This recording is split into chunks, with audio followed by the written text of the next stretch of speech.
Welcome, ladies and gentlemen. It's been 3 long weeks here at SRA. Welcome back to the best racing in North America, home of the SRA GT3 Team Series. 60 minutes of action-packed door-to-door racing, 6 divisions, 6 different championships on the line. let's get ready for some action tonight. An incident. Oh, turn. We have Boardman at a yellow. Looks like he's dropping down positions there. The chicane as a bunch of cars are coming through. Byron's going to take a dive in the Lexus. Johnson looking to go down the inside of Maxwell. And we're off and away for SRA.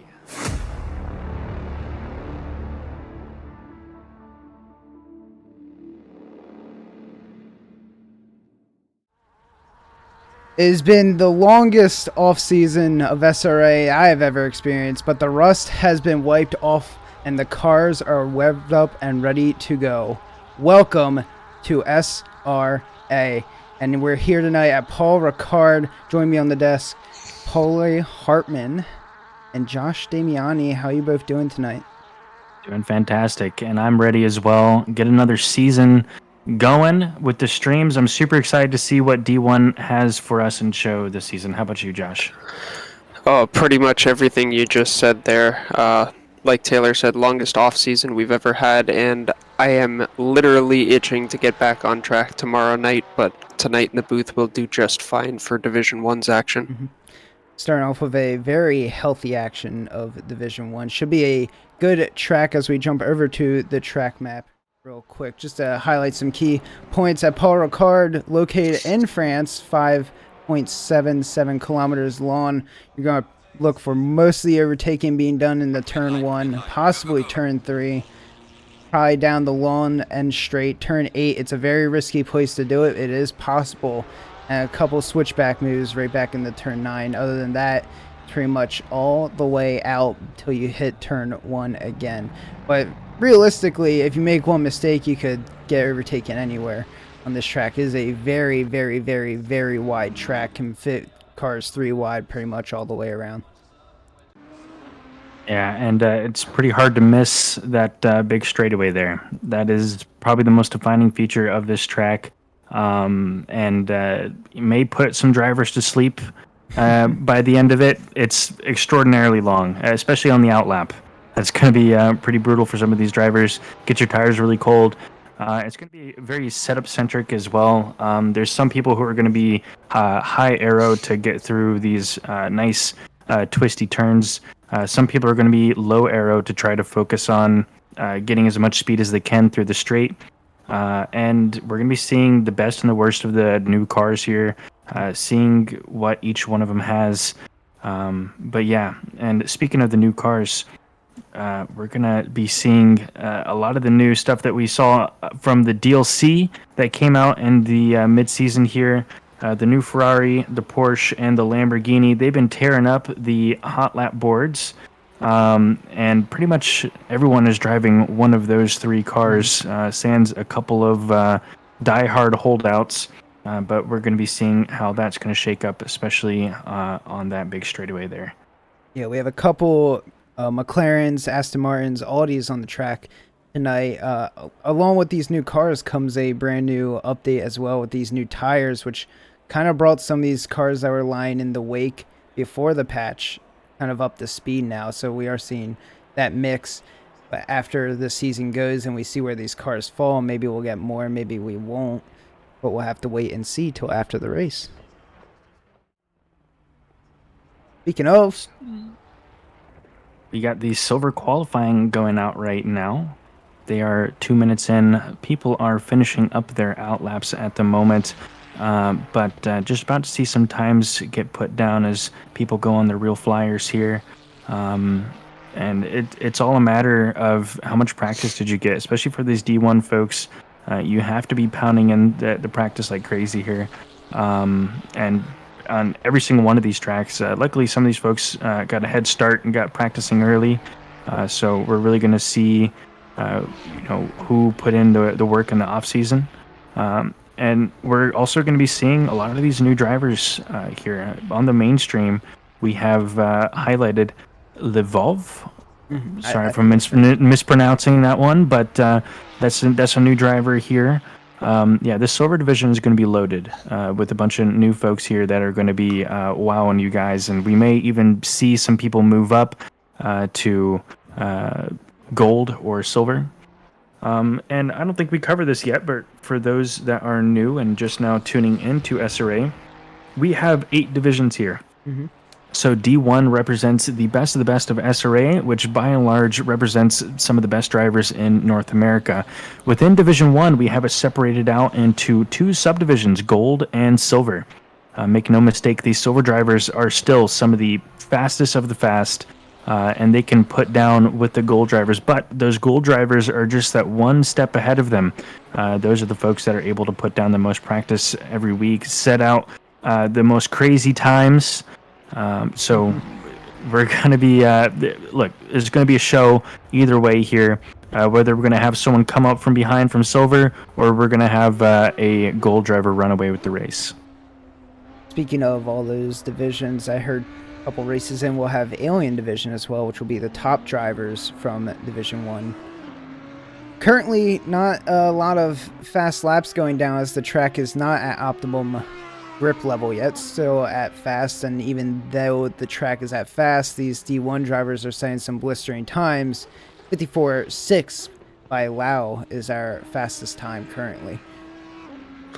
Yeah, and those times should easily come down towards the 53s, maybe even some 52s as we get towards the end of the gold qualifying and that rubber really starts to lay into this track. Pretty average day too, not too hot, not too cold, 24 degrees Celsius on the track right now, so pretty optimum temperature. Get your tires in the window, get them up. You know, with this new patch, it takes a couple laps, maybe 2 or 3, to get the tires kind of working within that functional window. But good to see those tires start coming alive as the track grips up and heats up. And I do have one thing to ask both of you. Just looking at the drivers list currently on the track right now and not overall for the season, who are your key standouts right now? Who we looking at? Well, if I'm gonna have to pick somebody out of the, well, sorry, let me rephrase that. I'll start with picking somebody out of the silvers just because they're out on track right now. And my eyes are gonna be on Mr. Evan Kim. He's had a quiet and unfortunate last few seasons with results. I mean, not necessarily doing bad, but I would say not doing what most would assume from Evan. And I think he's found a pretty nice groove with this new car, and I'm excited to see what he can bring out to the field. Yeah, I'm gonna kudos to that one as well. Evan Kim is one of those drivers that I've been watching for a very long time. He can put down with the best of them, but he just hasn't had quite his way with some of the qualifyings and some of the races in the past couple of seasons. His driving skill is 110% there. He's certainly one of the fastest people in SRA, and yeah, a little bit quiet on the racing front. But yeah, Evan Kim, someone I'm looking out for. Another person I'm going to be looking out for is I'm going to look out for Dan Cran. Dan is an extraordinarily fast driver. Got moved up from D2 to D1 last season. Had a pretty good run at it. But I'm hoping for a little bit more this season. I know that he's got the pace in him, and he puts down a ton of time. He's in this Porsche this season, so I'm excited to see what he can do with it. Do have to kind of bring a much less maybe elephant out of the room now. Ryan Yee, our back-to-back D1 champion, not racing this season. Taking a little hiatus, at least for now. So this really opens the door for anyone to kind of prove their worth. Anyone that was kind of shadowing Ryan Yee has now got their time to kind of punch their ticket before he comes back, if he does, or even learn more than he can and be faster than him. I just want to interject here and say, can someone get their mans in chat? True Bailey has been going off. He's just been just picking on me the entire time up here. This guy, someone let him off the chain, okay? He's steaming over there, and no one's even talking to him. But let him cook. Last I heard, that account got hacked, so I would just leave it alone. Okay. Yeah, don't click on any fishy links from that guy. No game development going on. Prime also says if you could turn Josh down or the other two up, please. Okay, awesome. You're already on top of it. Turn down my side as well a little bit. And Colin says Matt Lehman being in silver, not gold, is ridiculous. I concur. That is ridiculous. I think that maybe one of the people that we see moved up from silver to gold. But we're going to see he's in the McLaren. No one else has picked that car. Same thing last season. There was 0 McLaren drivers last season. He was in the Aston Martin. But Matt Lehman is back to his roots, and we know that what he can do with this car. So definitely going to be interesting to see what he can do there. Speaking of cars, while we were on board with someone, you can see all the D1 drivers already line up 2 minutes before they're allowed to go out. Is that a good strategy, or am I missing something? Because normally your tires are going to get extremely cold sitting there. I say 1 minute, max 2 minutes. I mean, you know what? It's been a long off season though, and these drivers are rearing to go, so I can't blame them. That is true, as the track has hit optimum, and our current top time, 53.6. That should be absolutely demolished from my understanding of the gold drivers. They will at least most likely get down to the 53.3s if practice is anything to go off. But we got a few drivers currently on hot laps that are up on their time, such as Lau here, almost 3/10 going down, not having the greatest turn, but is making time back up. So we'll stick on board with him. Josh, have you been seeing anything? Yeah, we've also got Bisden down in 8th place right now, making their way on their last hot lap of this qualifying session, currently up just over 3/10 on their lap, using every bit of the track limits there. It's nice they at least give you some boards to let you know where you can stop, just exceeding the line like crazy. But gold drivers have now been released, so silver drivers have this lap to finish up, then they must return to pits. Lau is going to stick at P4. Neville is going to have to keep with P2 currently. Stallsworth looks like he's in P1 for the remainder of the time, but Lehman is currently on a charge, 2/10 up at this very time, on track to actually beat Stallworth. Stay on board in the final sector here. That Champion Motorsports livery is looking pretty good out there, if I do say so myself. Might have to switch off this car now. Oh, okay. I'm in Champion Motorsports sandwich. I got to do something. Bisden comes home to 5th place. Wow. Coming up to 6/10 on the Delta before just a little bit of look like understeer in the last corner. But yeah, managed to bring himself up to that top 5. The only Porsche in the top 5, but 5 different manufacturers up there. On your main cam, you saw Matt Lehman cross the line, put himself P2. What you might not see is that he is currently 3/1000ths off of Stallworth. Yeah. Oh, wow. Silver pole. That's how close we are. Prime in the chat says silver driver right there. Yeah. Silver driver. I don't know. 53.6. But you still have Stasov, who isn't up on their time, still going to finish off their lap. Riley is up on their lap. Coming out, rounding the final turn. This will actually segue perfectly to our D1 driver, or gold drivers, sorry.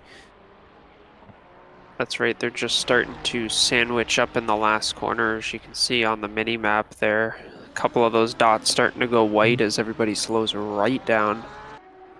So it's trying to hold their gap. Track is optimum now. Do we see these gold drivers just pile in the times, possibly see a 52? I think we're going to see a 52 pretty early on.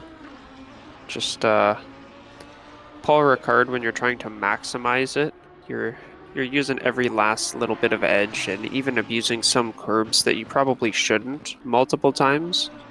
So I think everyone's going to try and make the most out of every lap they can and not do too many. But let's see what they do. And while they kind of finish their opening laps, might be more of a warm-up lap for them. What car are we taking? What car are we favoring here? I know we have Porsche, Ferrari, Porsche, Lambo currently top, but what car are we favoring race-wise? Well, you know, I've been seeing the Lamborghini on track, and it's been looking really good. It did get a little bit of a buff as well here a couple days ago, so I think that's going to play in some of these folks' favor. But yeah, the Lambo is looking really good out here. The Ferrari is a great all-rounder, though. And there's a good reason why so many people picked it this season. The Ferrari is looking pretty crisp. Yeah, the Ferrari is definitely the Mario here in the character selection. Just pretty solid in every category. And I know there's some drivers who have been experimenting with the level of aero that they're putting into the car to balance their tire degradation, and it's proving that that car could be pretty fierce in race trim. And shout out to our partners at Go Setups. They released the Ferrari setup. So does that kind of give Ferrari the advantage if you especially don't know really how setups work here? Well, I feel like a lot of these D1 drivers are, if not tweaking their setups, making their own setups from scratch. At least some of the ones that I know tend to do that. But it definitely does give a lot of people a good baseline. When you got a brand new car out, it's a little bit hard to know what the car should feel like, and having that baseline with the Go setups is very helpful. Couldn't agree more. As we see our goals setting their first fast laps right now, and no one breaching into the 53s just yet. Pierce currently our top gold driver, and as I say that, Moaning will become our top gold driver with a 53.8 on his opening lap. Just the opening lap.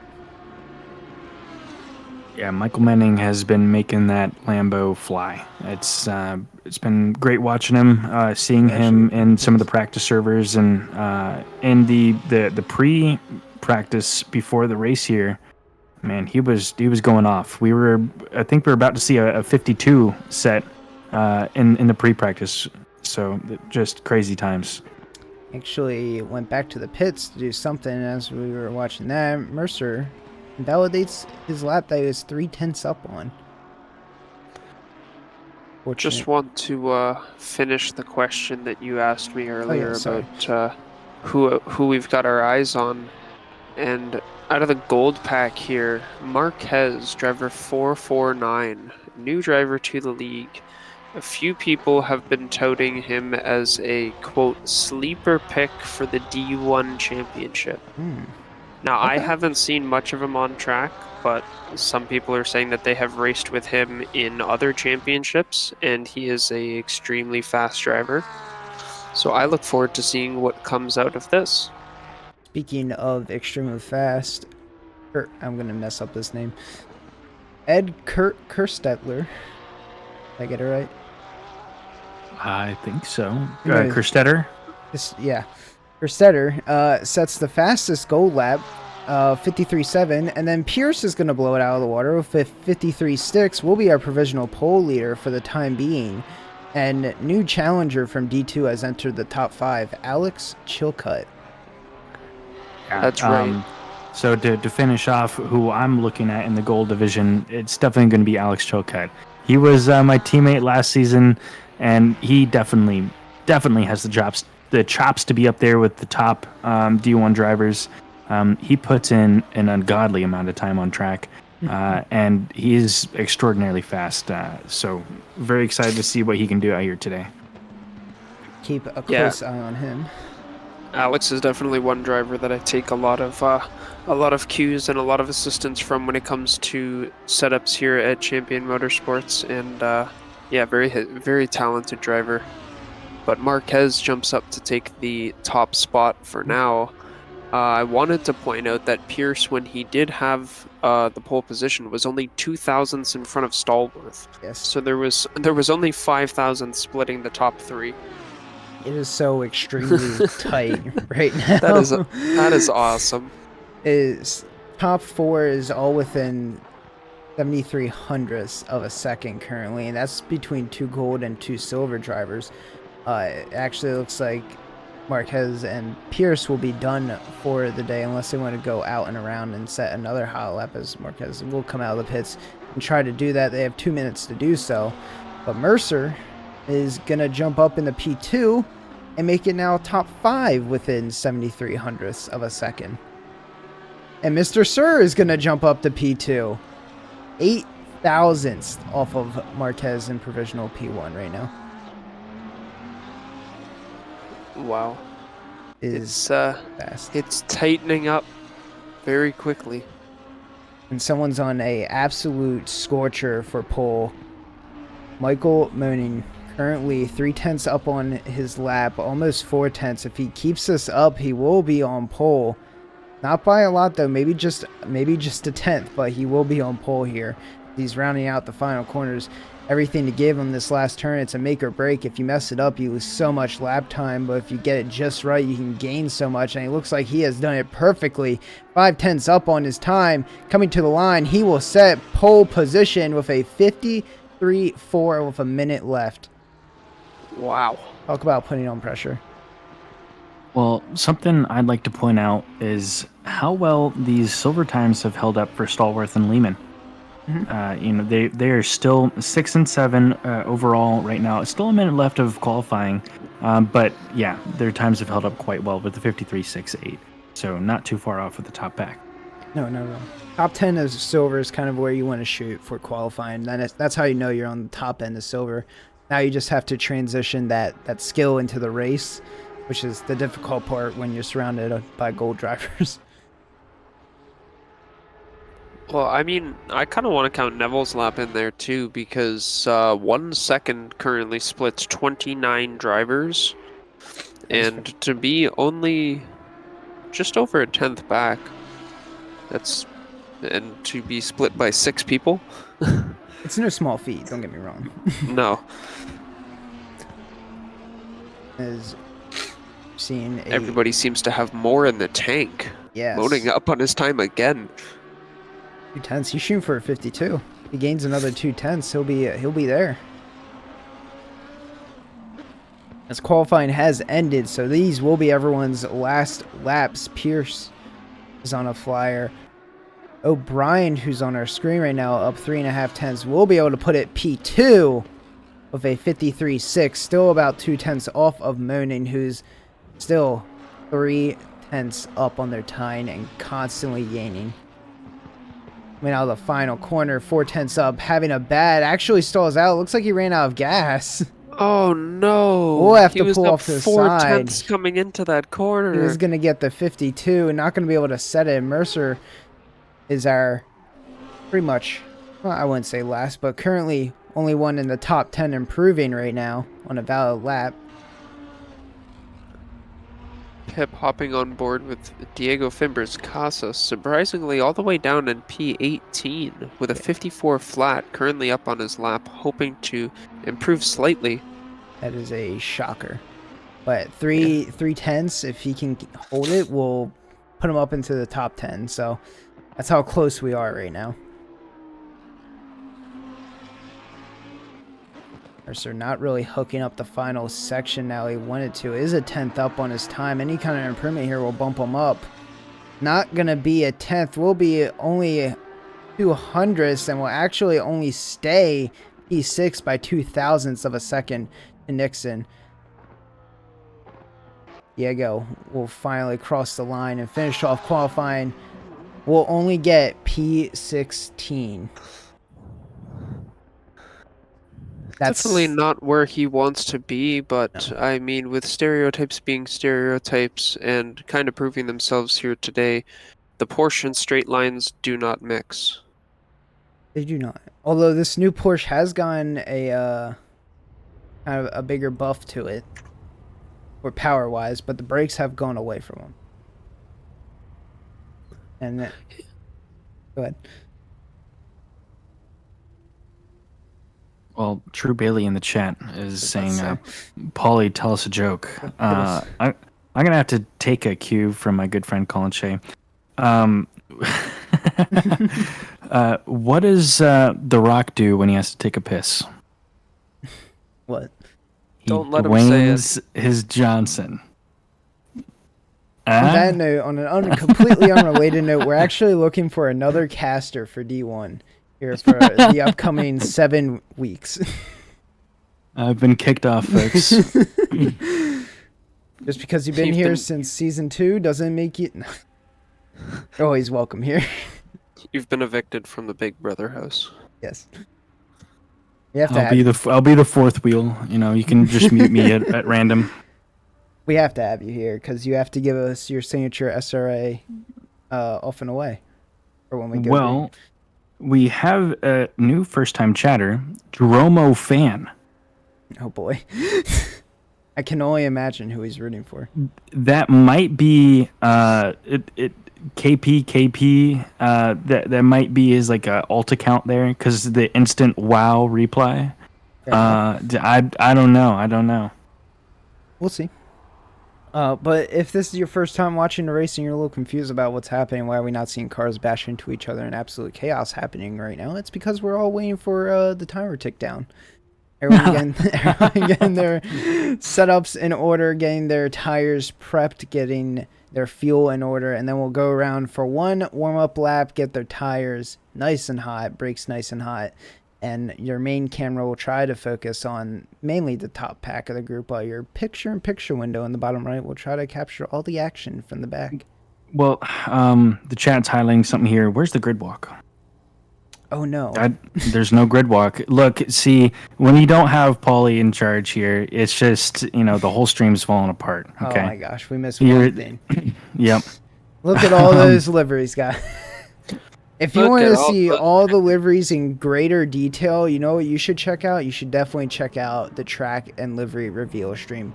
Currently, I think it's a VOD on Twitch right now. I don't know if it's up on YouTube yet. But it's a VOD on Twitch. You should go check it out. Watch it. It was a fun time. Yeah, the livery reveal stream is a hoot and a holler. Absolutely an amazing time. I would go back and watch it. It's that good. I think it's my favorite part of the season. I don't even stay for the racing. I just stay for the reveal streams in between the seasons. So, Coach Jeffries says commentary B team. I would agree. It'd be hey. Coach Jeffries, Andrew Anderson, and I don't know. I'm trying to name the GOAT booth. The GOAT booth. Put yourself in there, Josh. Jacob Wolfman. Oh yes, DJ Wolfman. Yeah, get him back in here. Where is he? And then it's the GOAT booth right there. That is not a name I'm familiar with. Well, if you were a veteran like us, you would understand. Okay, we're gatekeeping at SRA now. I'm so sorry for only coming in maybe a season or two ago. So sorry about that. Well, I'm not sure who pinned Fire Taylor now, but we should definitely unpin that. We should definitely, yeah. Cars are making their way around the track, warming up their tires and brakes on this long backstretch. Sometimes some people not even opting to kind of swerve for the tire temps here. The Giant asking what the pole time was. That was a 53.4. Yep. Had to think about that for a second. Yeah, so going back to what cars are at the top here, we have Lamborghini, Ferrari, Lamborghini, Aston. Yeah, it's new. Ferrari, McLaren, Lamborghini. So, a couple of those off-pick cars made their way up there. I'm definitely surprised to see the Aston up here. I would like to see where that winds up at the end of the season. I know Nixon is an extraordinarily fast driver, and he can probably make anything fly, but the Aston, pretty much no one is picking the Aston this season, so very interesting choice.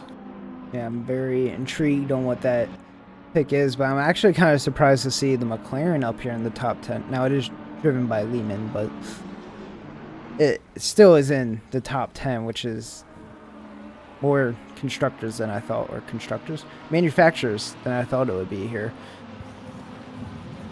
But well, the McLaren is still a capable car, and I think with the current update, it's a car that's able to maximize on what the game asks you to do with your tires. That's true. Although one small tap will send that car into oblivion, as it is pretty much all aero. Good thing Matt Lehman is a slippery snake and will find his way through the field.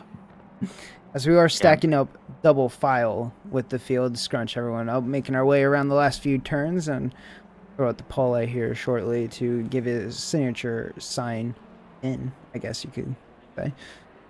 Off and away. We round out onto the front stretch. Paul, have fun. This green flag will be thrown here soon. I think everyone will get onto the stretch.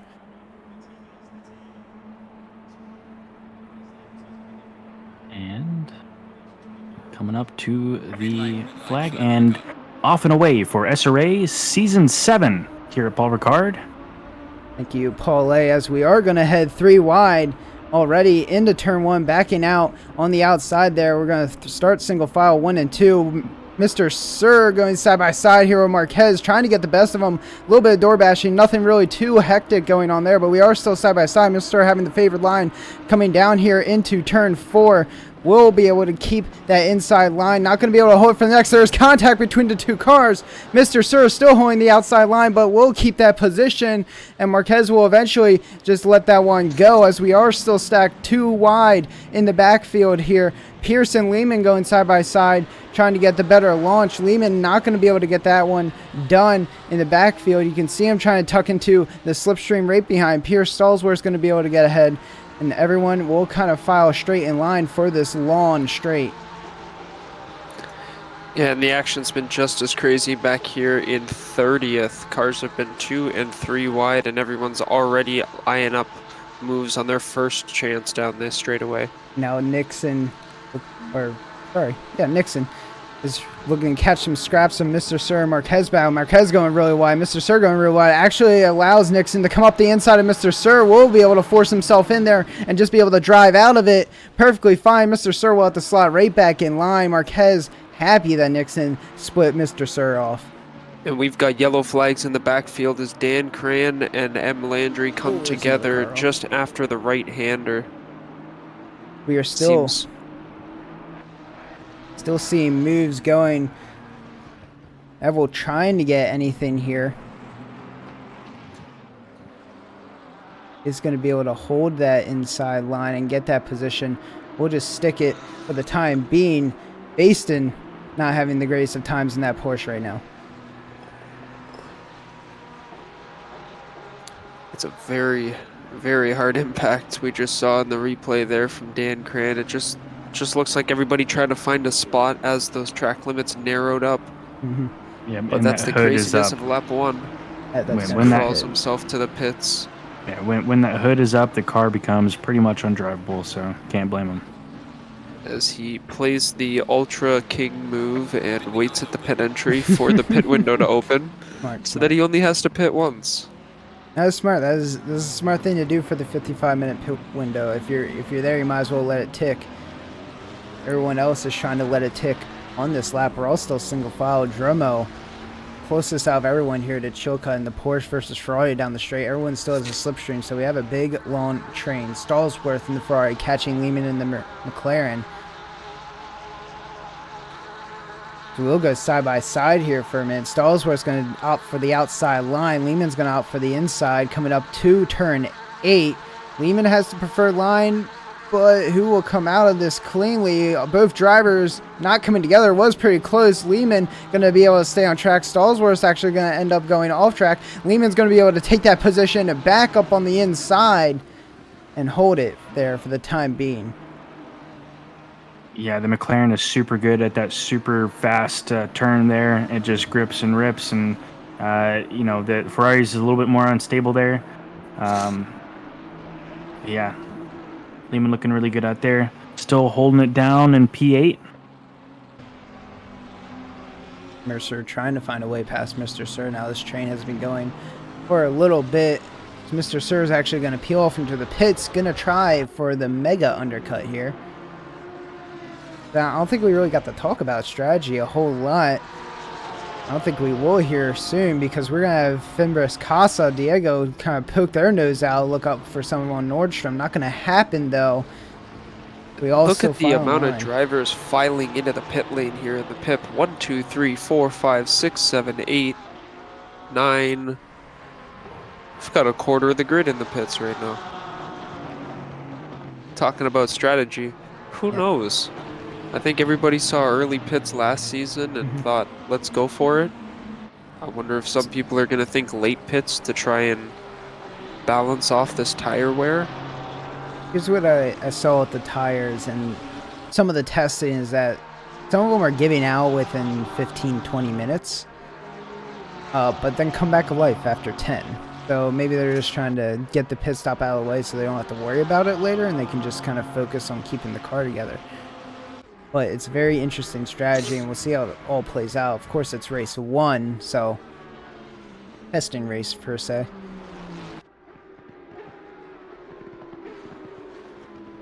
Nixon all over the back of Marquez. AMR on Ferrari, and the AMR not a car we expected to see here in the top 10, much less the top 5 currently. Agreed. Definitely a talented driver putting a, I wouldn't say a short-handed car, but a car that's definitely not getting any favors from this new update. Definitely not. As the Aston's pretty much lost most of its curb taking capability. That turbo lag is kind of a pain, especially coming out of that last turn. There is anymore. I agree. Some questions in the chat. Aren't you guys partnering with Onid? We are for the endurance races, but not our weekly series here that you're watching. Away our sponsor guy, who will read off his spiels later. Oh, it's a good one. It's a good one. Stick around for that. Paulie does a very good 90s AM radio ad read. All we need is the static and crackle. Hey, someone add that in. Can we get that voice effect in there, Jess? Get it in the stream pack. We're on board with the back of the 6 through 10 train right now. Alex Chilcutt trying to make up any advantage for Stutter here on the straight in the Ferrari on Porsche, but that Porsche just able to keep up with that slipstream.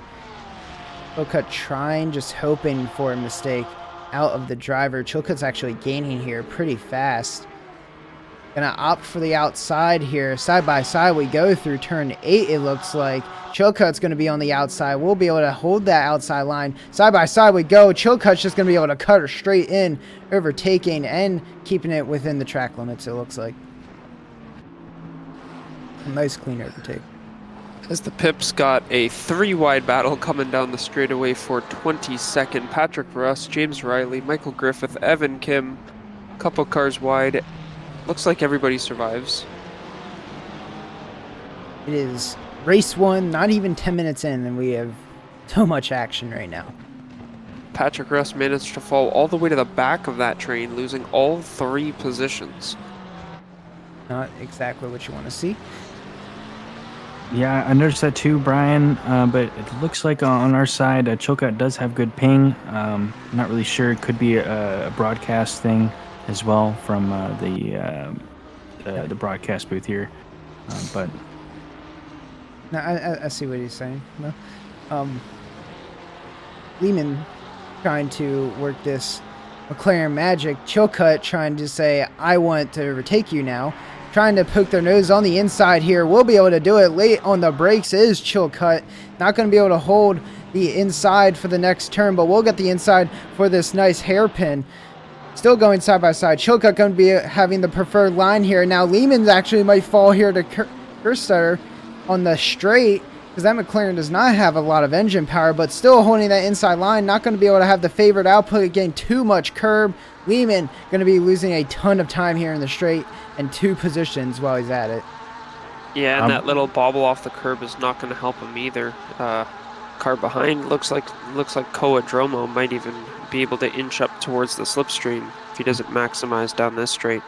Actually, it looks like Diego is looking to take a move on his own Pillars Racing teammate Dromo here. Dromo will just let Lehman by. Ooh. Very close. Nothing easy indeed, but Diego should be able to catch up to this next train. Yeah, Diego started out a little bit behind where he normally likes to race, so he's definitely on a charge up the field. He wants to get back to where he normally likes to sit, up at the top. He is no stranger to the podium. currently Moaning, not a stranger to pole position right now. 2-second gap from Patrick O'Brien right now. Talk about domination. And even though it is still early on, the data is in, and pit stop data says 38 seconds is your time loss in the pits. So as our leaders start to make their decisions, we can take a look for undercuts and overcuts and where people will actually sort themselves back in. So thank you to the bottom 15 who have pitted early. And thanks for that data. Griffith going to look for a move on Riley here. Not going to be able to get it done in turn 1, which basically means won't be able to get it done in turn 2. Trying for a switchback, won't be able to do it. We'll just have to slot right back in line. Battle for P21 right now, heating up a little bit.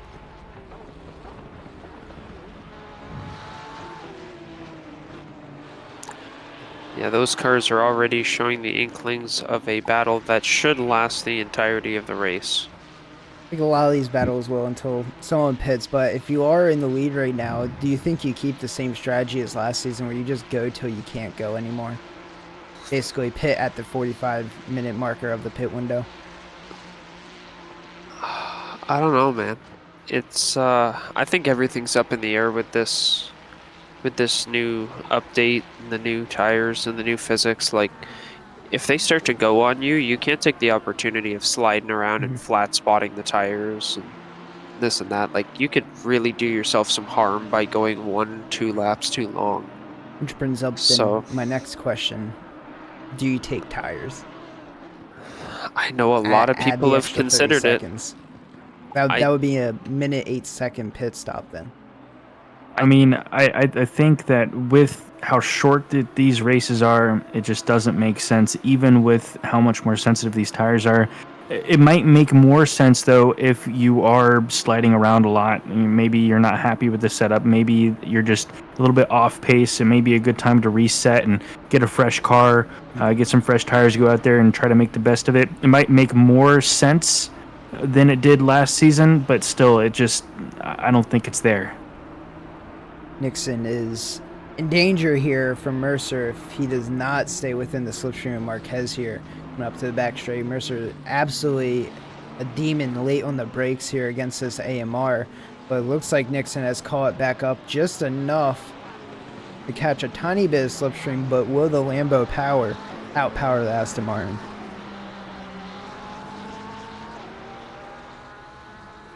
Has recently gotten a buff, 20 kilograms off of it from its original weight. Closing the gap, 0.4. Doesn't look to be coming down enough to make a move at the end of the straight. So we'll just have to sit right back in line. Try again another day. But Nordstrom on Dromo here coming up to turn 8 where Dromo let his teammate Diego by. Dromo's actually going to take the inside line for this one. Nordstrom's going to have to react. Wasn't expecting Dromo to stay there. Nordstrom trying to back again on the inside of turn 9. Going to have to back out of that one. Stay on the brakes a little bit longer than we should have. Try to make his way back up. Offline a little bit there. Feeling a little bit shaky. Trying to get back up to speed there. Definitely a close call. Good on our drivers for not causing an incident. Ooh. Another close call there. Yeah. Ooh, Chilka around the outside trying for something. Not going to be able to do it, though. This is a very opportunistic corner, but Chilka is closing that gap to Stallworth ever so much. Stallworth going to take the inside line, giving Chilcutt the outside. Side by side we go here. Down into turn 1. Stallworth going to be able to hold that inside line. Lay on the brakes is Chilcutt just later, just by a smidgen. Stallworth going to be able to hold that line. Chilcutt's still there. Turn 2 is his line. Contact between the two drivers onto the sausage curbs for Stallworth. Not where you want to be. We'll give Chilcutt the position. You know, despite the contact, with how close that turn is and how fast these folks are going in, that was pretty clean. Yeah, a little bit of door banging and both drivers. I mean, I think with where the pylons are, he may have even stayed in without taking a penalty track cut on that one. So hey, rubbing his racing, right? Exactly. And I mean, he's going to get another opportunity down this straightaway, so Let's see how the slipstream stick it right back to him. Yeah, another person that's been on a tear, Alex Chilcutt. He's been going crazy out there. He's been getting a lot of action, a lot of passes. He also kind of started maybe in a position where he didn't feel comfortable. He likes to stay in the front as well. Stallworth actually going to try Stallworth- around the outside here of turn 8. Not going to be able to hold it within the bounds. We'll have to get right back in line. Sorry for cutting you off there, Paulie. You're all good. I mean, yeah, Chilcutt has been laying it down really well here. Worked his way up to 7th position. Really proud to see him up there. Welcome to D1 Chilcutt, I believe it was D2 last season. Yep. Yes, he was. He actually Was won any- D2. If it was anything other than D2, it would be completely rigged. So See if he can rig the season. Chilcutt trying to go for his first top 10 in D1 with his first race in D1. Currently on the charge to do so. Stallworth just trying to follow right behind Chilcutt. Doesn't look to be getting done. Trying to catch any slipstream he can, but Chilcutt just getting extremely good exits here.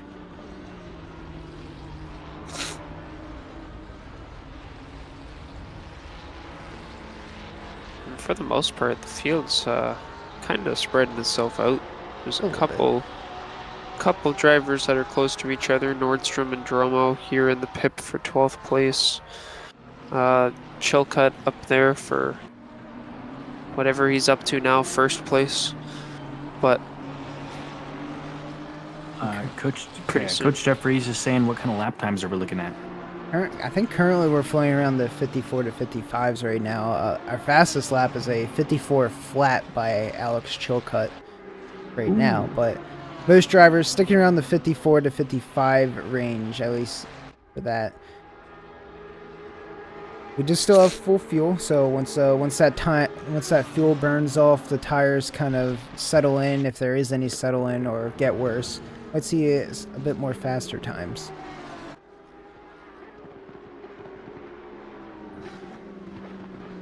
Sometimes watching these drivers makes me scared, because Mercer here just absolutely throwing this Lambo around. You can physically see it sliding out from underneath him. He's just catching it with ease. Nice little drifts there. I mean, he's looking for a spot in next season's intro video. Get on it, Selena. As Mercer is closing the gap to Nixon ever so slightly. Nixon closing the gap to Marquez.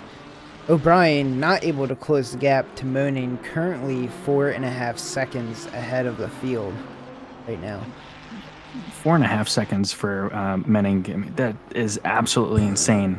You know, these other drivers are no slouch, but he's making them look, silly out there. 4 seconds. That's crazy. Just 18 minutes into this race. I mean, do we think he might have taken less fuel than everyone? Maybe that's why he's gaining some time, or is it just pure skill? His lap times don't really reflect taking less fuel. I mean, 54.7. Nixon in 4th place did the same lap time. Sorry, did a faster lap than Menning on his last lap in an Aston Martin. So, I don't know. I think he's just been really consistent. We'll have to And see. Currently, we're going to see Alex Chilcutt try to take Pierce over for P6 as he continues his charge. Might try for another turn 8 overtake.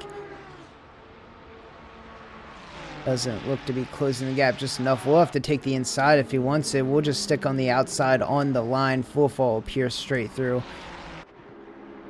But he is right there. And in the pip, I've been keeping an eye on this battle. It's been staying around 4 or 5 tenths, every once in a while getting back down to 2. But Paremba and Nate Spetch, the lone other McLaren out there on the grid, holding it down in 26th place. And he's able to outrun a Ferrari, so I guess the McLaren isn't as slow in the straights as some may think. I believe it did get kind of a power buff for the most part, so might be working slightly wonders now. Yeah, just slightly, and only at a couple of tracks. I'm assuming this would be one of those tracks. Yes, yeah. See how it does in the rest of the season.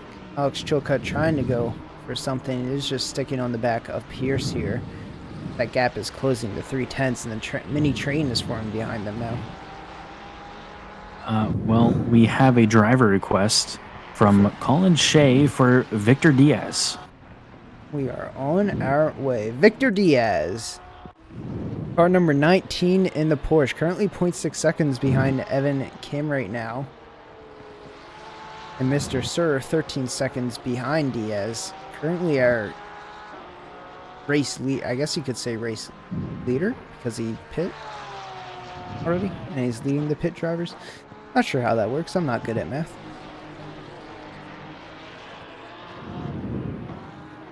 But Diaz closing the gap ever so slightly. He is in a Porsche versus a Ferrari, so these back straights probably won't be the greatest for him unless Kim gets a outlandish exit here.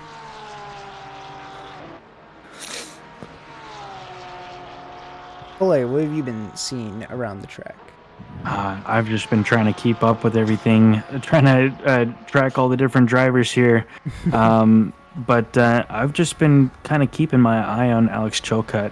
Maybe a little bit biased because he was my teammate last season, a conglomerate mate this year. But I've just been really liking the way that he's been tearing up through the field. I know that Prime, I believe that might be Ryan Yee in the chat saying, I wonder if Alex, I assume that he's saying, I wonder if he's taking low fuel and taking tires. And Colin also wondering the same. So I guess we'll have to see. We'll see. Oh, that's Jeff Spangler. My bad. Jeff. We'll see as that Diaz makes the charge towards Evan Kim. Stallsworth kind of in a sandwich right now. Wants to make a move on Pierce, but Kerstetter is all over the back of him right now. One wrong move could spell the end of his chance at overtaking.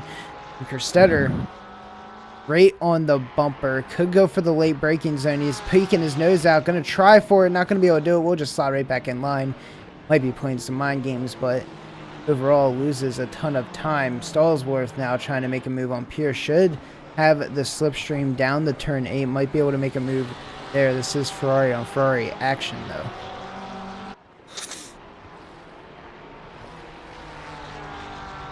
Seems to be a lot of in-house fighting as the pip. Seeing Nordstrom and Dromo just dueling it out through Sector 1. Nordstrom finally making the overtake. No, Pole is a conglomerate leader. Do you have a chat with your drivers and be like, hey, just let the faster guy by? Or do you encourage the racing? It's all up to them. It's definitely team-centric, but I want to encourage that. We want to uplift all the drivers in our conglomerate to get the best positions possible, and if that means let the faster driver by, then that means let the faster driver by. But it's up to the drivers in the chat, and so we do encourage everyone to hang out and chat together for those reasons. That is excellent. Stallsworth might as well be pushing Pierce at this point. I'm pretty sure sniffing the bumper all the way through the one turn. Might be able to try to do something here on the front stretch to get a good enough exit. That exit looks better than Pierce, though. Let's see if he can catch the slipstream down to almost a 10th. Now within a 10th. Poking nose out, going right back in. Not going to do anything. We'll stick right back in line. And I'm starting to have a feeling that Stallsworth is leading time staying behind Pierce right now. Hey Josh, you mind checking your messages real quick for me? Thank you.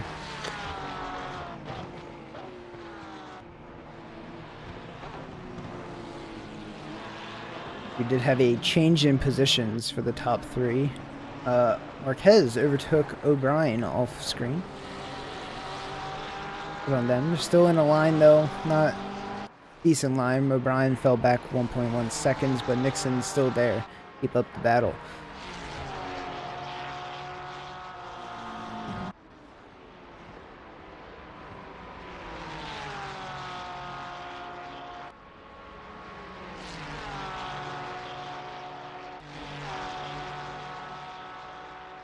Coming down the turn 8. Pierce poking their nose out. We'll off for the inside line of turn 8. Is going to be able to take it. Pierce not going to fight back. We'll give that position to Stallsworth. And Kerstetter is looking for the move on the outside of Pierce here in turn 9. Very hard to do in this turn. Not going to be able to get it done. Kerstetter will have to stay behind Pierce.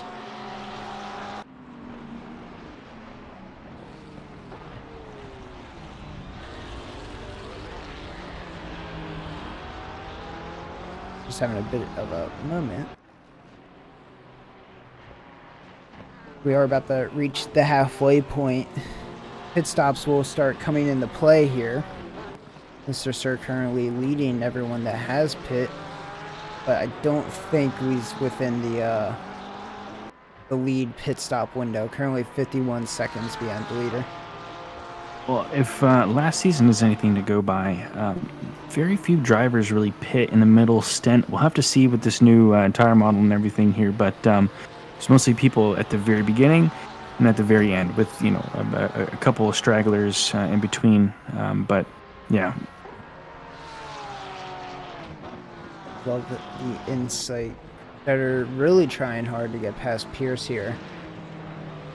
Being a thorn in the side, but that Porsche on Ferrari usually favors the Porsche around this track. Kerstetter going to be able to actually have the slipstream on Pierce. Pierce won't have the slipstream on anyone else. Pierce might have a bad exit here. Kerstetter looks like he's got a good launch off the back end.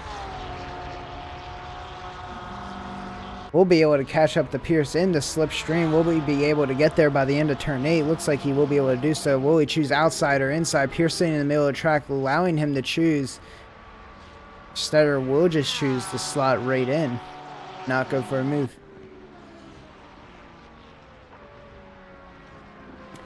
As a driver, how do you consciously make that decision of just staying behind the driver when you know you're faster and you can make the move in this turn? You know, it's trying to figure out if you pit here, are you going to wind up behind someone that's even slower? Mm-hmm. Are you going to slow yourself down more trying to pass people even slower than you? You know, it's definitely a gamble. But yeah, I say if you can't make the move done in you know 5 laps and you're constantly, you know, up there and trying to dive down, then it makes sense to go in and pit. But if you feel safe behind someone, if you can predict someone's moves, if you guys are racing well together, I think it makes sense to stay behind until the end. I mean, we have 30 minutes left of this race here. You know, still a lot of racing left to do. A lot of racing indeed. Speaking of who's been watching racing, Josh, you have anything from your pit window you've been seeing? Not a whole lot, just kind of been keeping a watch on this main spec battle here. And a little far away there, Josh.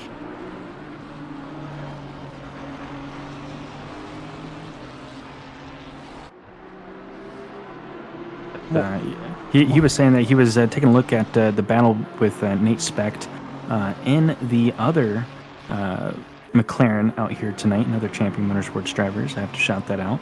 Yeah, Matt Lehman's teammate. Colin in the chat says, don't take advice from Paulie, he's slow. I don't take racing advice from people slower than me. If there's another admin in the chat, if you could time him out for 2 million seconds, that would be wonderful. Oh, I love the banner here at SRA. Speaking of banner, Nixon and O'Brien might have some banner after this. Because Nixon, all over the back of O'Brien, probably can make a move that maybe that AMR just isn't up to snuff right now. But Nixon is working it gloriously. And the coach in the chat points out Menning has extended the lead to 8 seconds. It's actually 8.5 seconds now. It's dropping. Absolutely ridiculous, though. He is one fast lad around this track.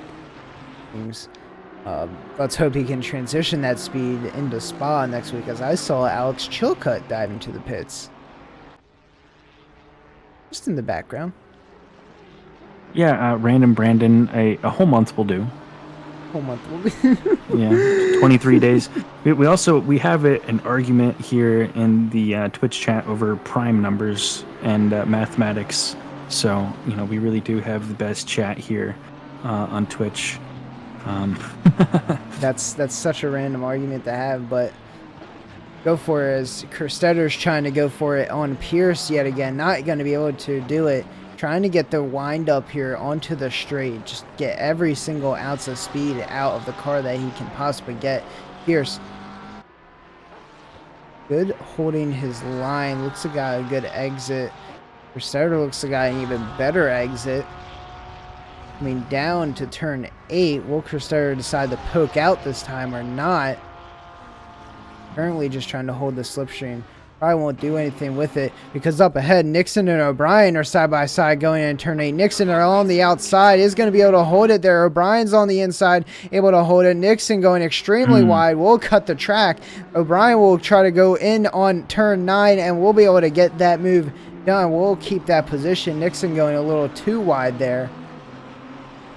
Try Looks to get like he's any got a move good done. run here, though. He's not going to go up the inside. He's actually a little bit quicker. O'Brien's opting for that wider line. Nixon's actually going to have to end up taking curb, unsettle his car a bit. We'll be able to slot back in. Mercer loving this battle right now because he gets to pick up the scraps. So Coach also points out Chilcutt was in the pits. How long was he in there? If you could take a look at that. 32 seconds. That would be 32 a splash. seconds. Yeah, splash and dash. So it's confirmed he's just a madman. No. Oh. Oh. 32 seconds stopped. Oh. Okay. That's That's tires. that is tires. He is currently down in P31 right now. Has some positions to make up. Won't lie. But I guess we'll see if tires play out here. We'll get a look at his ending position as a lot of people are coming to the pits now. Griffith did. I saw Diego go in the previous lap. Getting a bunch of different strategies coming through, but see if Chilcutt's strategy is the one to go for. He still holds the fastest lap of the 54 flat. Jeff Spangler in the chat saying that he probably forgot to turn taking tires off, which would be interesting. Could also be. That's be not a- a very Hellcat thing to do. That's not a Chilcutt No. thing to do. This guy, like, he practices like 30 hours before every track. That's more of a not a D1 thing to do either. That's something you could see down in D3 with us, Polo. Or wait, are you D2? Whoa! You're D2. You're D2. Don't expose the post reallocation news too early. Oh yeah, sorry. Hey! Yeah, I got the ins, Polo. Sorry to let you know so soon. No. I'm a D3 scrubby, but that would happen in my division. Maybe not so much D2, but definitely in D3. D4s, you could probably see it. But Chilcutt is making his way up now in the P28 from P31 already. It's probably about one lap. Nixon has lost scraps to O'Brien now. Okay, some interesting info from Shadow. Stenbell, which is Cody Platt of Champion Motorsports, a conglomerate mate, saying that it's intentional. It's an intentional tire taking. Intriguing. Let's see how this plays out. Nordstrom's into the pits now. Colin, if Taylor's foreshadowing, then you're out of teammate, buddy. So I don't know what to tell you. Referee's thinking he put on a quali setup, going for a double stint. Kerstetter, closest he's ever been to Pierce here, coming on to the back stretch. Might look for something here down in the turn 8, the very long straight we have to go. Still 2/10 behind him, trying to get that slipstream. The Porsche engine has not been very good for him against this Ferrari of Pierce. Can he suck up to the back of him? The real question. Doesn't look like he will be able to, so we'll just have to slot back in yet again. Go around another lap. Actually lifted there. Ooh, and Pierce gets a little out of sorts. Kerstetter's going to take advantage of that. Go up on the inside of turn 9. Pierce going to try for a switchback. Not going to be able to do so. Kerstetter will take that position. Thank you very much. So now let's see if he's actually faster than Pierce. And Nixon got past O'Brien now. The two battles we've been watching for the past couple laps here finally met their match here. You Replay happy? up on the stream. Brian must have done something wrong here in turn 9.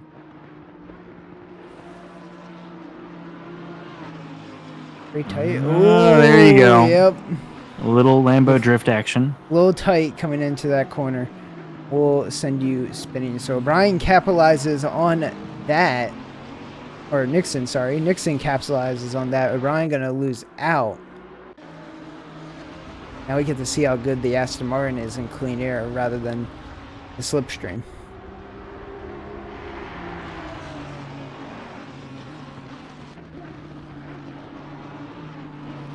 Chilcutt, update on Chilcutt. P26 now. He's making his way up. He definitely is. Brian getting a little squirrely. I think his tires are now starting to go away from him just a little bit.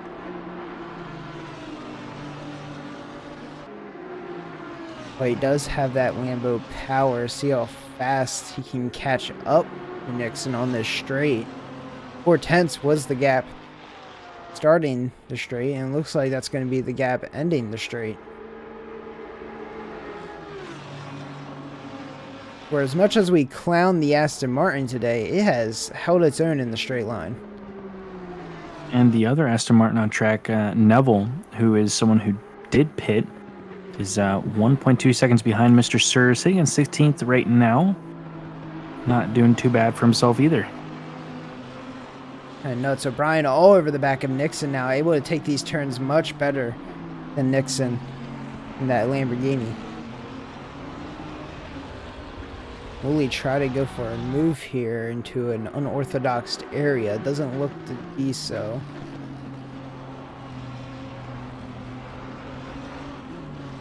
Brian just kind of sticking behind him, waiting for Nixon to make a mistake. That kind of is the aim of the game here. Brian needs to have a pretty good launch to outpower Nixon, it seems.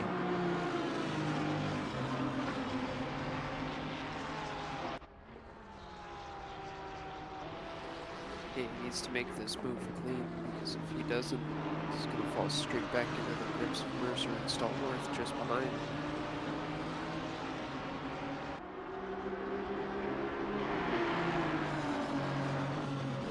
At least he does have a friend behind him. That is a conglomerate mate there.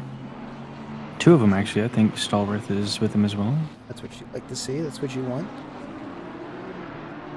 I give you some words of encouragement as you go for these overtakes. Also give you a little bit of buffer room from anyone trying to ruin your day from the back. Whoa. Gotta jump down here, take a peer at Neville and Mr. Sir real quick.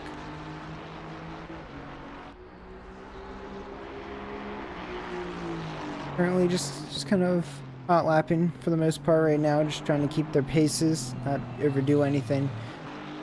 But Neville seems to be extremely quick in that AMR. Wouldn't spell good for Mr. Sir. He's rapidly catching up to Mr. Sir. Is. Mr. Sir must be making some minor mistakes here. An Aston Martin and Ferrari engine battle here down the main straight. Mr. Sir holding as far right as he possibly can to the very last minute, trying to break that toe, moving over to the left. Neville catching up. 2/10 now is the gap. It was 4/10 at the start. 1/10 now. Will Neville poke up the inside or outside here of Mr. Sir? Looks like he's physically pushing him, so we'll just stay right behind for the time being. Might be trying to force Mr. Sir to make a mistake, but if I know Mr. Sir, he rarely makes a mistake. But that will be an invalid lap for Mr. Gotta keep your tires You're within the load jinxing line. him. You're jinxing him, man. I'm sorry, I just... Force habit. Gaster's curse, you know? You were just talking about, oh, he's still my conglomerate mate. You can't He is. claim him. He is. And now you're what you're trying to do is put bad juju on him since he I'm joined not Champion trying- Motorsports. Yeah, I see what you're doing. I'm not trying... I see what you're doing. Make sure he has a terrible season this season so he comes back to Ghost Rider Racing full time. I wouldn't do anything. Mr. Sir is still a good friend of ours, still in Ghost Rider Racing conglomerate. So we love him to death. He helps us out. O'Brien. Is that where terrible drivers go? Yeah, Ghost Rider Racing. Yeah, I concur, Coach. I'm pretty sure that's Champion Motorsport is where terrible drivers go. I think you know. Ghost Rider Racing is pretty much like the funnest place you could possibly have in SRA. That's all I gotta say. You haven't seen Champion Motorsports. I've seen them. I've seen them. Yeah, the only thing you see of Champion Motorsports drivers is their bumper, their rear bumper. This is how this season's gonna go, folks. Yeah. It's all fun and game. What color is your car this year, so I know what to dodge? Yeah, you should go while back they're and watch spinning out. You should go back and watch the livery stream. Nah, I couldn't even be bothered to see. I'll give you a hint. It's the space themed one. Oh, okay. So all of them. Okay. We are every car on track as O'Brien is going to try to make himself known by overtaking Nixon here for P3 coming down on the main stretch here. O'Brien extremely close. Nixon could try to go on the inside. We'll poke their nose out here. Nixon will be later on the brakes. We'll have that apex, and O'Brien will just slot right back in.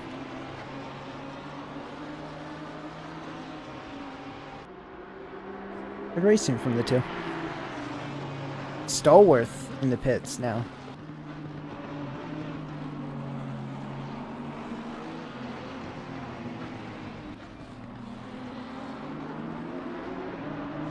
Neville still looking pretty close to Mr. Sir there. There's not been an overtake yet.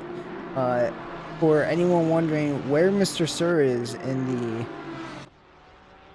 kind of pit battle, we just got our first taste. Stallworth, who I believe was P8, has come out just in front of Mr. Sir. So these two need the boogie if they want to make up some positions here. But Stallworth may be out on some cold tires. Mr. might be able to take advantage of that. We'll have to come see. Chilcutt currently in P24, about to overtake Wilson here. Very close on the bumper. 18 minutes to make it happen. He's got quite a bit of ground to make up. And our first drive-through penalty of the season. Majid, congratulations on that drive-through penalty. Oh, Vasley. What are you doing out there, man? Give him the trophy. Some golf claps. Golf. Chilcutt closing the gap to Wilson. Will it be enough by the end of the straight? He's closing in 0.2 currently right now. Trying to make up as much as he possibly can. 17 minutes to do so. P24 is his current position. I don't think he's going to be moving into P23 this lap. Might be trying to fake out Wilson there. Try something. Nothing going to happen there. Wilson keeping her nice and tight into the line. Stallworth is spun though. Oof. What happened? Mr. Sir, did you do something? Or are we going to see a replay of what happened to the Lambo? Down sweeping into the corner. Okay, not great there. Run here. Mr. Sir is going to be holding that inside just a bit more. They are side by side. There's contact between the two cars. Yep. Well, at least it was a nice clean pit. Not a whole lot of damage done. Can get right back on track and right back to racing. Mr. Sir gave him the spot too. Good on him. Good racing between the two. I'm glad I'm not a steward. As O'Brien looking to go around the outside of Nixon at turn 8 is holding it there. That Lambo is pretty strong out there. Is going to be able to hold it within track limits and gets that move done perfectly.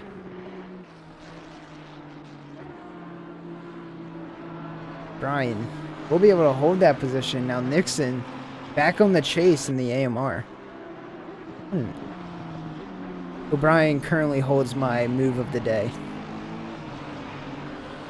Unless there's any objections here. That was quite a send. Oh, Nixon wants it back too. He really does. He is right there. Check in with the leaders. Gap to Mooning. 13 seconds. 13.5 seconds now. He is cooking. Let him cook, ladies and gentlemen. You're watching a battle and your picture-in-picture go a little sideways. Got news for us, Josh? Yeah, not really. Just kind of watching with eager eyes as things go up and down and up and down. But You know, Bison great. and Paremba just behind. I got eyes on the leaderboard as Chilcutt makes his way up towards Spetch for 22nd. Chilcutt's not putting down the 54 zeros of yesteryear at the start of the race, but he is down in the low 55s still with those fresh tires, but currently invalid. Doesn't look like that pit stop is working for him, although his time away from leader is currently 1 minute 20 seconds. We do appreciate his participation in SRA quality control, once again proving that tires may not be a strategy choice in our championship. Thanks for confirming that, because there were thoughts rolling through Ghost Rider for that. And we will now put those all to rest. It's a no from me. No for me, dog. Nixon now having to not only attack O'Brien, now defend against Mercer here. His battle for P3 is heating up, and it might even get Kerstetter here at the end to come in once pit stops are all said and done. Sacrifices.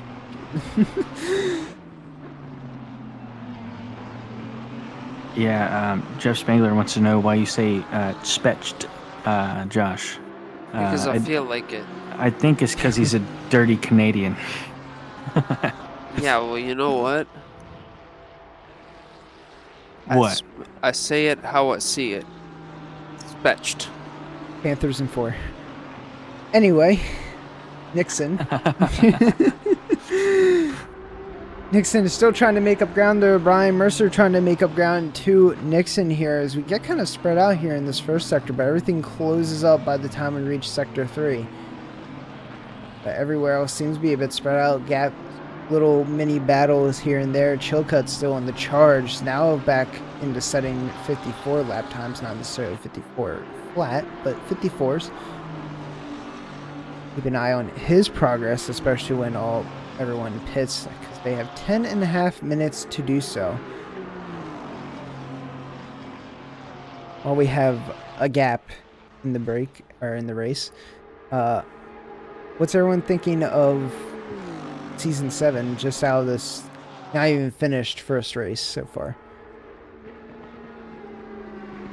Well, I'm thinking that we've been seeing some stupid clean racing so far. It's been really nice to see. In season openers past, we've seen maybe not the world's best racing, but yeah, it's been really good so far. Definitely what we've come to expect from these D1 folks here. Hopefully this is being echoed down the divisions here. A lot of people had some good time to practice during the off season, and a lot of great races that were hosted by SRA to make sure that happened, get people as much practice as possible with this new tire model. But yeah, Season 7 is looking really good so far. Extremely happy with how things are going right now. Mr. Sir will try to overtake Stallsworth around the outside. It looks like he will be able to get that move done successfully. Leave Stallsworth behind for now. Stallsworth is still there. And I think when Chilcutt, if and when he finally hits these people, is going to have a rough time trying to get through this battle. Yeah, still 23rd. 11 minutes of racing. I don't know if he's going to be able to make his way up there. We still need these pits to come through. A few of them might be on the receiving end of going behind Chilcutt. So we have to see where he ends up, but I don't think he's going to be on the positive side, to say the least. No, I don't think so either. Stallsworth not going to be able to catch Mr. Sir on the front stretch this lap.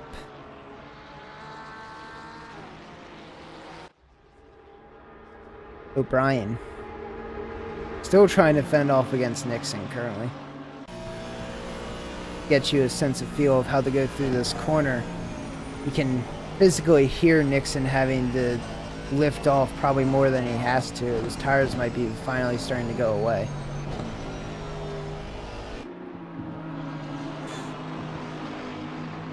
We're just about 50 minutes into this race. So that is something that happened. Mercer is all over the back of Nixon here, just waiting for a mistake to come out between these two drivers. Nothing happening just yet.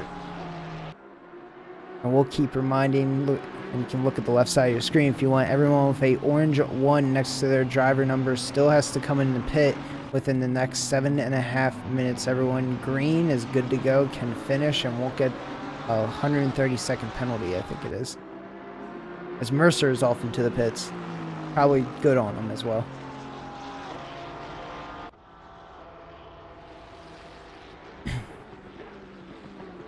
Actually curious to see where Mercer comes out in terms of where Chilcutt is at, because Chilcutt, I believe, is stuck in a battle with Nate Speck now.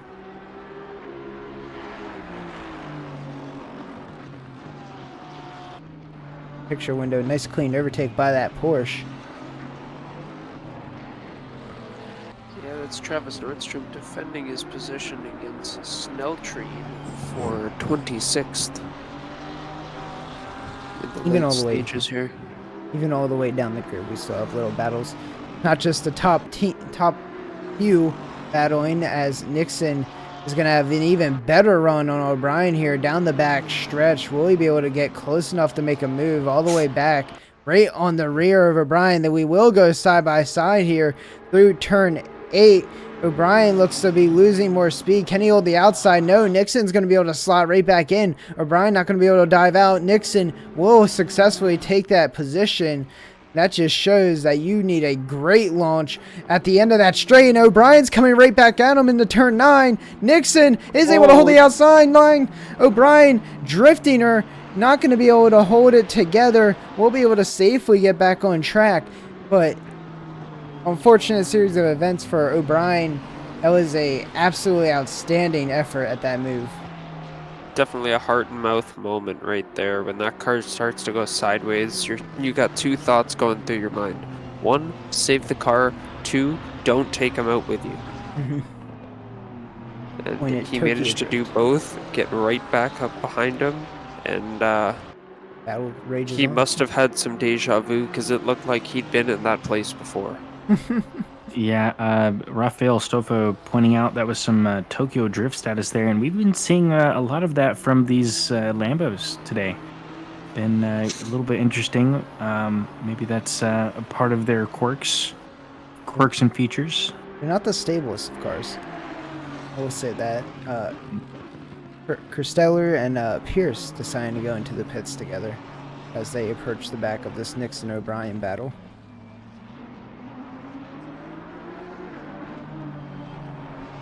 Chilcutt still down in 22nd. Mercer came out in P12. It is 10 places ahead of where he probably should be. It's always a shame as Griffith finally makes the move around the outside on Riley, and Riley's going to come right back at him here in the 3rd sector, but Porsche just might have the grip on the inside of the corner to hold it off. He tried for a switchback, not going to be able to do so. O'Brien extremely close to Nixon, not going to be able to do anything with that just yet. Will he try again down on the inside of turn 9? He can hold it there. He is holding it there successfully. He's got the inside line. That is his apex currently. Nixon going to be forced to give this one up, but is going to battle right back into the next corner. O'Brien taking a really long outside line. Nixon holding that inside line successfully, is able to keep it there. O'Brien looks to be getting away with this one, and we'll have that position here coming in the last few turns. Yeah, you've only got so much room where you can go 2 by 2 until you need to make the decision. Alright, either I go for a switchback or I need to file in for position. And that's just kind of what Nixon had to do there. Try again on the next lap. Nixon might be coming back at him right now here on the front stretch. Looks like he got a better run out of the corner than O'Brien, but it doesn't look to be enough as that Lamborghini engine powering O'Brien to the apex. Nixon all over the back of him already. This is a battle for podium, the final podium slot as well. I was asked in the chat to give this race a Doug DeMuro score, and I was going to say this race so far is a 10 out of 10. Would have to agree with you. Everyone getting their pit stops in now as we tick the 3-minute marker of the pit window. I think Kim going in, Kevin Drummo going in. Bill Cut's still P21 right now. Kind of curious to see where Evan King comes out in perspective too. Oh, P19 now. And Chilcutt will be P18 as Evan Kim falls down to the 20s. So First time chatter, Sack Squatch says, will we see any more Tokyo Drift? We might. As how much time these Lamborghinis have been getting on the screen here. They've been going crazy out here. Really showing that this is definitely a dominant car out here. Ellsworth with the second yellow of the race for him. See what happened here in the train following right behind Mr. Sir. The Ferrari yellow. Ellsworth. Oh, man. A little too slow for Mr. Sir. Sir looks to just push him out. And Matt Lehman has a... Oh, he's... I saw a yellow. I was like, whoa, whoa, whoa, whoa. Man, a little deja vu maybe from Mr. Sir and Stallworth there, getting the right quarter pit maneuver going on there. As all of our leaders come into the pits, Matt Menon getting a free pit stop. Will keep his position in P1. Crusaders looking to gain some place. Now, I did see Alex Chilcutt did gain 5 places from his initial starting spot, but I have a feeling that probably wasn't worth it, as Crusaders actually going to move up here into P4, going to beat out Nixon, O'Brien, and Lehman all out of the pits. That gives Mercer P3. And Nixon and Neville are now going side by side here. Neville going to have the inside. Now Nixon's going to have the inside. Neville trying to power ahead to get the better exit. Not going to be able to do so, but is still holding the inside for the straight. Nixon trying to do a switchback here. Will have the inside line. Probably the favored line coming onto the straight.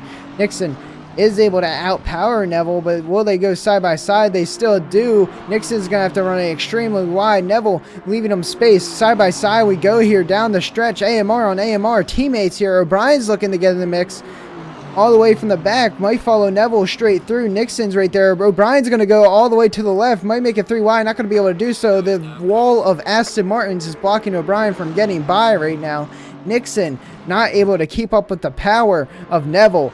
Nixon is going to have the inside line, though. Will be able to hold it. Neville is all the way on the outside. Is holding it very nicely. Keeps it within track limits. Nixon still down the inside. O'Brien trying to get a move done. Not able to do it. This wall of Astons is just adhering him. Nixon holding that inside is able to keep it together. Neville not going to be able to get enough traction. We'll get that position to Nixon. Now O'Brien's trying to come back on Neville, and it's not going to work.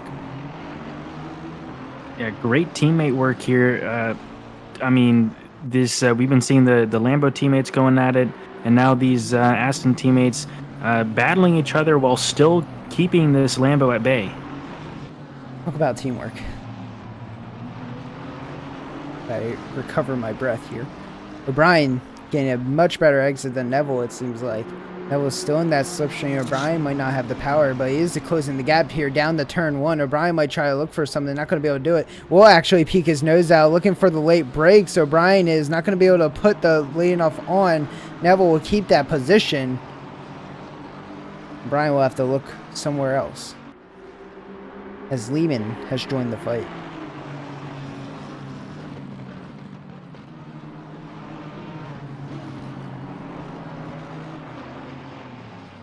Minute left to go. Will Lehman be able to get around these drivers here? They've been putting on a really good defense here. But yeah, all that driving like that slows you up. And Lehman has been able to catch up, pull almost actually a little over a second off of the gap of these folks here. Nothing looks to be turning on the straight. If we look ahead, Pierce is actually gaining on Mercer here. Ferrari on Lambo action. Pierce is actually going to go up on the inside of the Lamborghini driver. We'll actually just take the position at Powers. Or Mercer might have given that one away, but Pierce will be on the charge to Crusader now.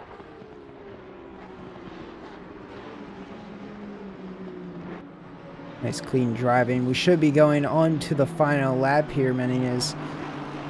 And our second drive-through of the season, Stallsworth, congratulations, all the way from P12. Man, Unfortunately, you will have to serve that before the end of the race. hasn't had a great race here tonight. A couple little incidents and now a drive-through in the last couple seconds left of this race here. Unfortunate. You will have to take that this lap as well, which will promote pretty much everyone behind him up a position. Oh, and there's contact here. Neville is spun out. Ooh, That looked like a very dangerous rejoin there. Catching too much curb. I thought that's what happened. I guess he got on safe.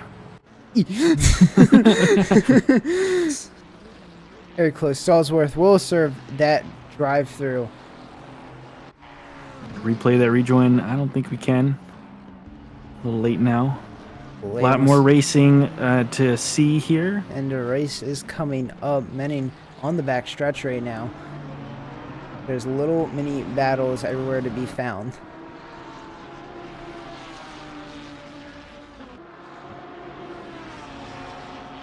Nothing really coming from them. Chilcutt getting promoted to P17 after that incident from Stallworth. Still dropping down the order, and doesn't look like we're going to get any drastic moves here out of our top 5 drivers.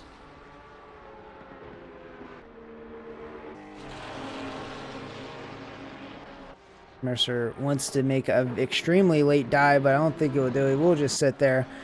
And the man who has led the entire race all day, 23-second gap, Michael Menning, will be able to come home and take SRA Season 7 Division 1 Race 1 at Paul Ricard win. Congratulations to Menning. Marquez, very hard fought battle trying to catch up. Did not have the pace to get him, but will be able to cross that line at P2. Mercer's trying for a move on the final corner on Pierce, having to take a lot of that curb. Not going to do it. Pierce is actually pushed all the way to the outside. We have a drag race down to the finish line. And it actually looks like Mercer is going to take that position from Pierce for P4. What a drag race. Wow. So your gold driver winner, Michael Menning, and your silver driver winner, Matt Lehman. Chilcutt finishing P16. Not sure if tires were the answer for this race. We see everyone cross the line. Their finale. Shall we do interviews, boys? I think we shall. So Obviously, we need to get Menning and Lehman. Menning, Lehman, who are our other winners here tonight again? We got I think that's Menning and Lehman are our winners. podium, and silver. whatever. Or you want all the podium. We have Menning, Marquez, and Better.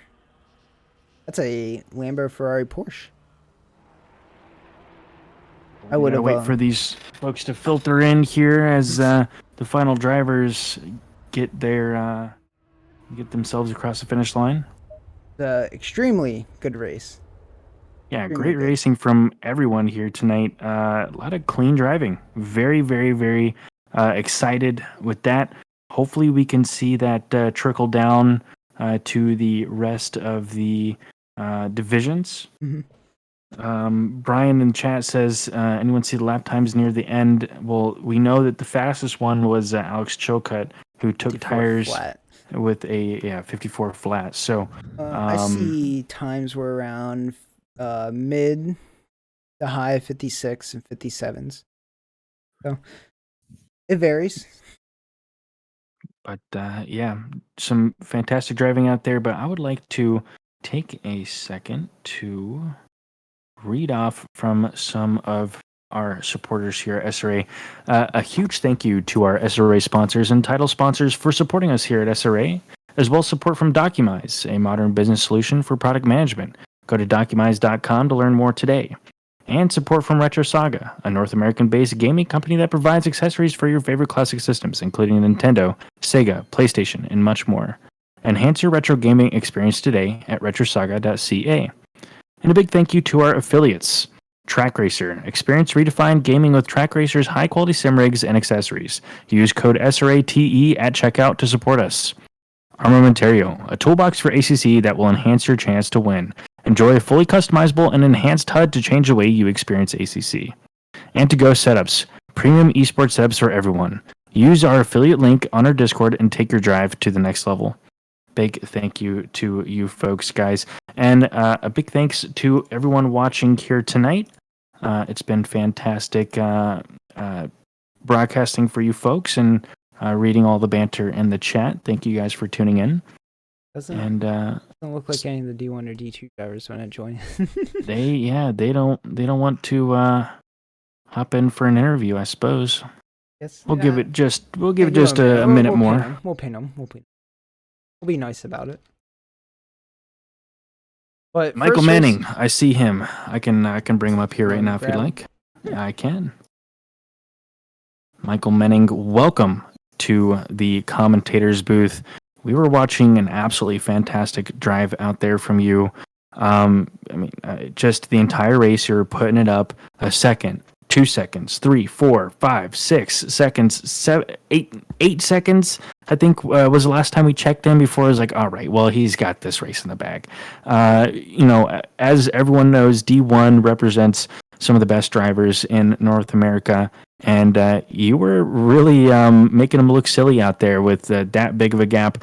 What was the secret, and how are you feeling about this new season?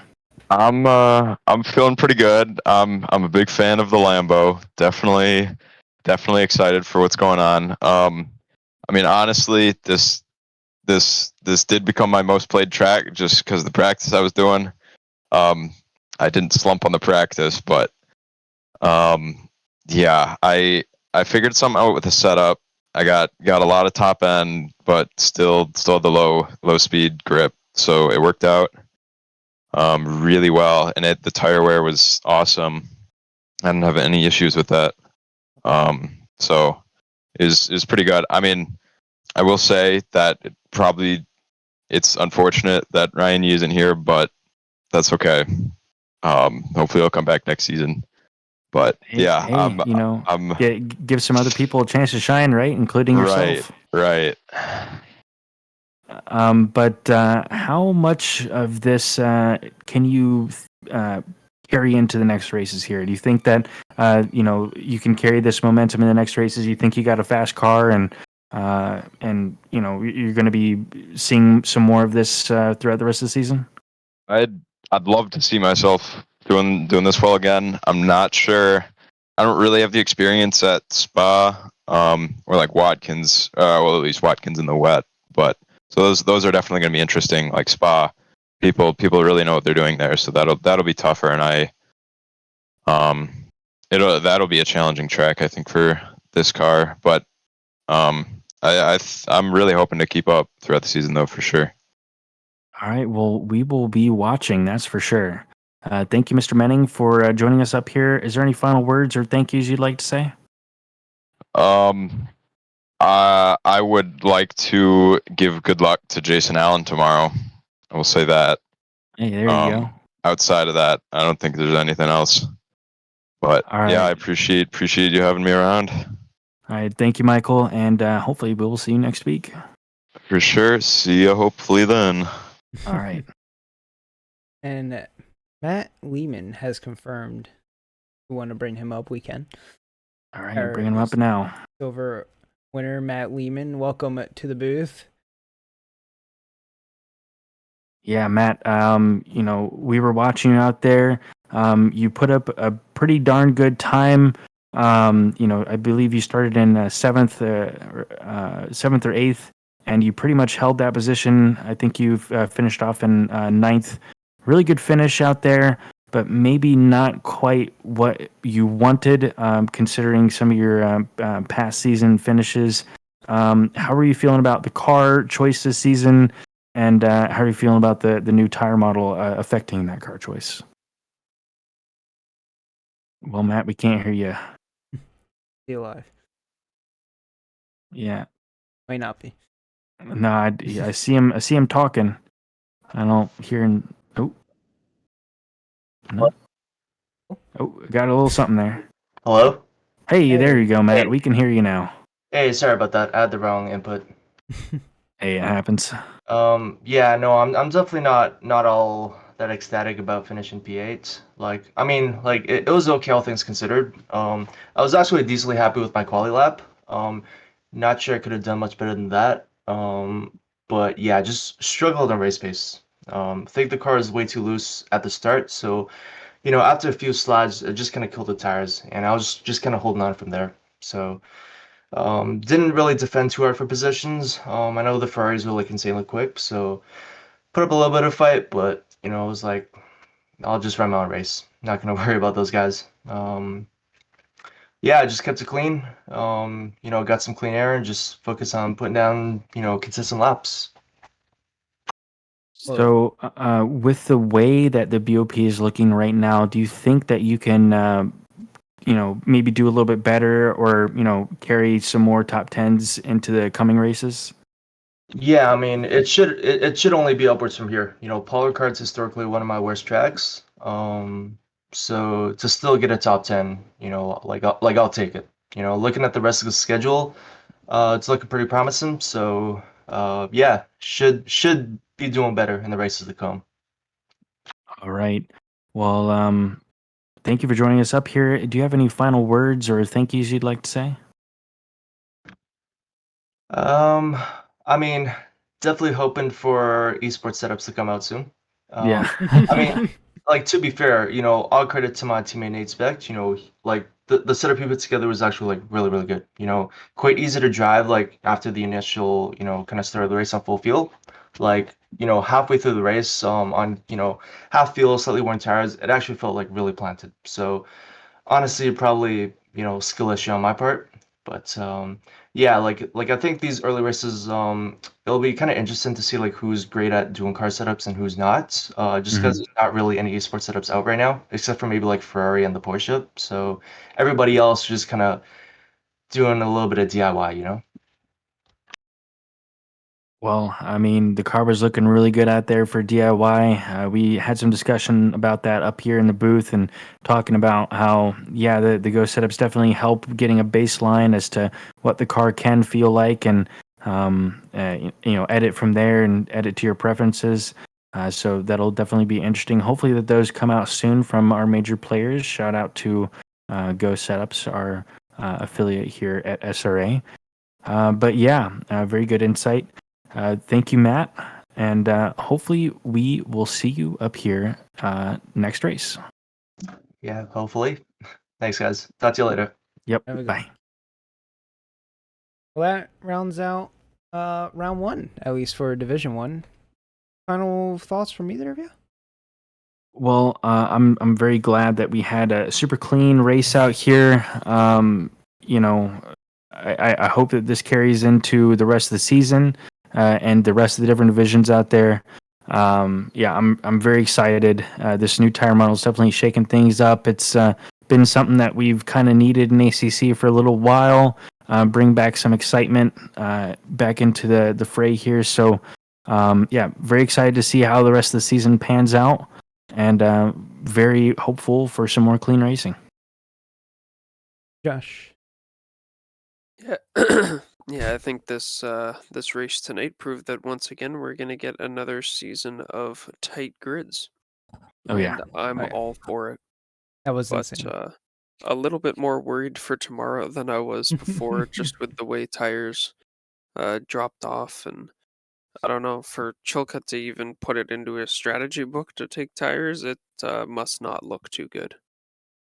Must not. And if you want to catch more action this week, tomorrow Division 2 will be live here right on Twitch. So tune in tomorrow, same time, 9 p.m. EST. Around then, Division 2 for first round at Paul Ricard will be live. And if you're enjoying what you're watching, actually want to become part of the community, maybe race yourself, head on over to simracingalliance.com, follow the steps, get you in the Discord. We're all a loving group of people for most of us, except for Paul. Don't listen to Paul. Except for Taylor, that guy he's really mean, rude. If you see him in the Discord, just avoid him. Obviously, yeah. But signing out for Paul, Josh, and Taylor, good night, everyone. We'll see you next week at Spa. Adios, folks.